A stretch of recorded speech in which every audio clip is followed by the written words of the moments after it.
This is Steve Ridgel, and I'm recording this at our new ranch and our new barn dominium. And so I don't even know how this is going to work, don't know how the sound's going to be. I hadn't got everything set up, but we're going to see if this goes.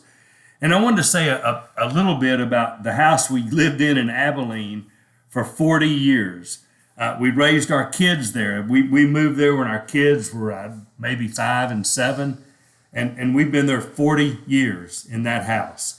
And so when we left, we thank God for that house. We weren't particularly emotionally attached to that house because, a house is just a house.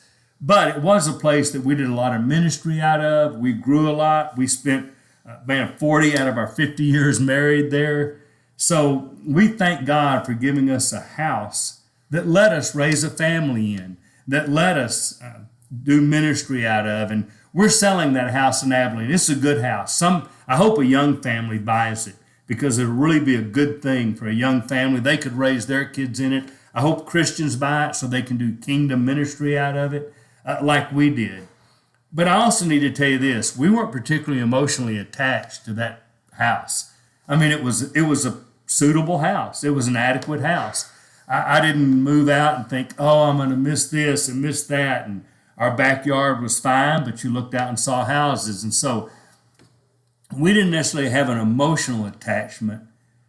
But what did matter in that house were, family and ministry. So I said that to say this to you.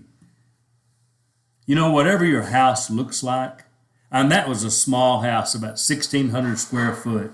And we fed at different times almost 300 college kids in that house. And so whatever house you live in, it's just a house, but you make it a home.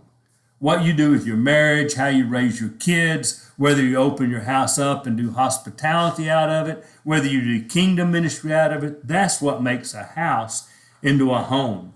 So the things that I miss are the fact that my kids grew up, the fact that my grandkids grew up, the fact that all the people that have been in and out, it was the people that made it.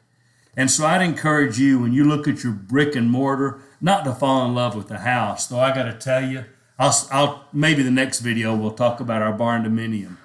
Wow, we do love it, and it is a place that we are going to love, and it sits on a ranch we love.